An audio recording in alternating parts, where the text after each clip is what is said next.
Hi everyone, I'm Doc Ken and welcome to National Service Training Program Chapter 6 entitled Government Initiatives Towards Community Development.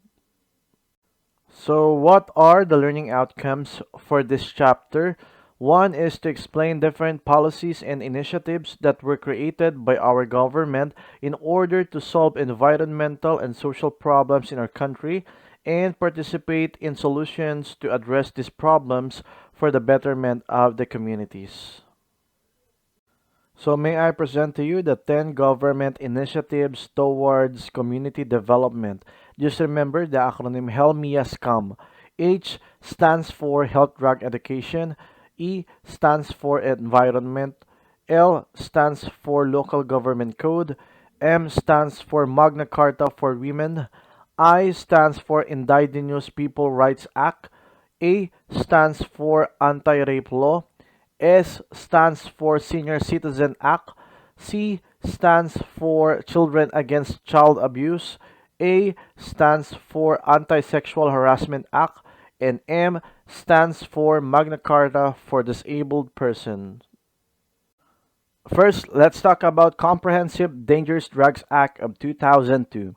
So here, it is the policy of the state to safeguard the integrity of its territory and the well-being of its citizenry, particularly the youth, from harmful effects of dangerous drugs on their physical and mental well-being. So toward this, the government shall pursue an intensive campaign against the trafficking and use of dangerous drugs and other similar substances through an integrated system of planning, implementation, and enforcement of anti-drug abuse policies, programs, and projects.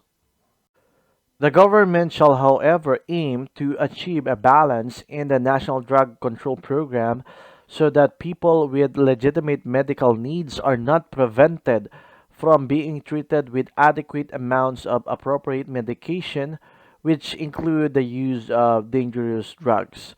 It is further declared that the policy of the state shall provide effective mechanisms for individuals who have fallen victims to drug abuse or dangerous drug dependence through sustainable programs of treatment and rehabilitation.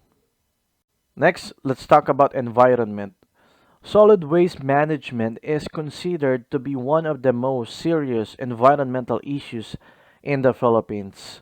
The Republic Act 9003, otherwise known as Ecological Solid Waste Management Act of 2000, provides the necessary policy, framework, institutional mechanism, and mandate to the local government units to achieve 25% waste reduction through establishing an integrated solid waste management plan based on 3 R's: reduce, reuse, and recycling. While the efforts of LGUs are still very limited with a mix of results in implementing the national mandate, based on the latest research, it suggests that the impacts of the national mandate can be achieved if the LGUs have the high level of political commitment, development of effective local strategies in collaborative manner, partnership building with other stakeholders, capacity development, adequate financing incentives, and in the close monitoring and evaluation performance.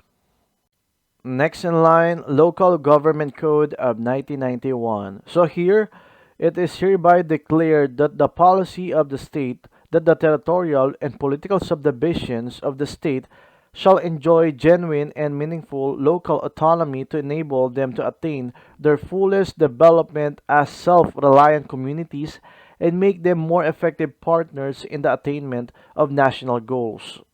So here, Congress enacted the Local Government Code of the Philippines in 1991 to provide for a more responsive and accountable local government structure instituted through a system of decentralization with effective mechanisms of recall, initiative, and referendum allocate among the different local government units their power, responsibilities, and resources. So the process of decentralization shall proceed from national government to local government units. Next, let's talk about Magna Carta for women. The Magna Carta of Women is comprehensive women's human rights law that seeks to eliminate discrimination against women by recognizing, protecting, fulfilling, and promoting the rights of Filipino women, especially those in marginalized sector, recognizing that economic, political, social, cultural realities affect women's current condition. The state affirms the role of women in nation building and ensure the substantive equality of women and men. So here it shall promote empowerment of women and pursue equal opportunities for women and men and ensure equal access to resources and to development results and outcome. Further, the state realizes the equality of men and women entails the abolition of the unequal structure and practice that perpetuate discrimination and inequality.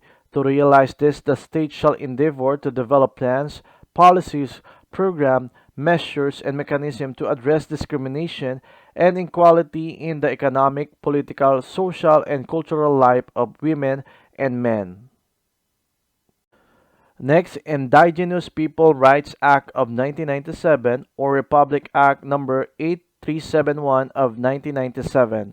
This act is to recognize, protect, and promote the rights of indigenous cultural communities, indigenous peoples, creating a national commission on indigenous peoples, establishing implementing mechanism, appropriating funds therefore and for other purposes.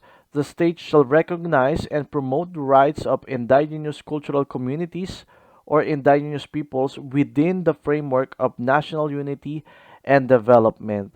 The state shall protect the rights of indigenous cultural communities or indigenous people to their ancestral domains to ensure their economic, social, and cultural well-being and shall recognize the applicability of customary laws governing property rights or relation in determining the ownership and extent of ancestral domain.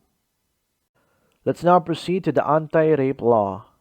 This law expands the definition of the crime of rape, reclassifying as a crime against persons. The Anti-Rape Law of the 1997 redefines rape as what? Rape violates a woman's well-being and not just her virginity or purity. The law considers that any woman, whether a prostitute woman, non-virgin, or one who has an active sexual life, may be victimized by rape. Next in line, Senior Citizen Act. Republic Act 743 is an act to maximize the contribution of senior citizens to nation buildings, grants, benefits, and special privileges. This is to highlight the significant role of elderly people in nation building and to increase and solve sector related problems. The senior citizens shall be entitled to the following: 20% discount and exemption from the value added tax or VAT if applicable on the sale of the following goods and services from all establishments for the exclusive use and enjoyment or availment of the senior citizen on the purchase of medicines, including the purchase of influenza and pneumococcal vaccines, and such other medical supplies, accessories, and equipment to be determined by the DOH. Next, Children Against Child Abuse. Republic Act 7610, Special Protection of Children Against Abuse, Exploitation, and Discrimination Act. This is an act providing for stronger deterrence and special protection against child abuse, exploitation, and discrimination, providing penalties for its violation and for other purposes. The state shall intervene on behalf of the child when the parent, guardian, teacher, or person having care or custody of the child fails or is unable to protect the child against abuse, exploitation, and discrimination, or when such an act against the child are committed by the said parent, guardian, teacher, or person having care and custody of the same. It shall be the policy of the state to protect and rehabilitate children gravely threatened or endangered by circumstances which affect or will affect their survival and normal development and over which they have no control. Let's now move on to Antisexual Harassment Act. So this act addresses all types of sexual harassment in the setting of jobs, education, and training environment. The state shall value the dignity of every individual, enhance the development of its human resources, guarantee full respect for human rights, and uphold the dignity of workers, employees, applicants for employment, students, or those undergoing training, instruction, or education. So, towards this, all forms of sexual harassment in the employment, education, or training environment are hereby declared unlawful. Lastly, Magna Carta for Disabled Persons. Republic Act number 7277 is an act providing for the rehabilitation, self-development, and self-reliance of disabled persons and their integration into the mainstream of society and for other purposes. The grant of the rights and privileges for disabled persons shall be guided by the following principles. 1.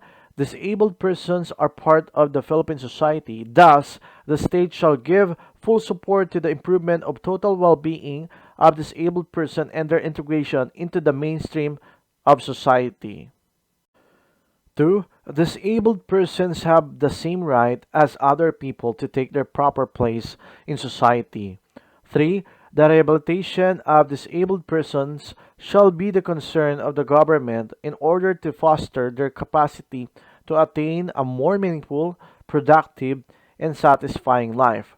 4. The state also recognizes the role of the private sector in promoting the welfare of disabled persons and shall encourage the partnership in programs that address their needs and concerns. And lastly, the state shall advocate for and encourage respect for disabled person.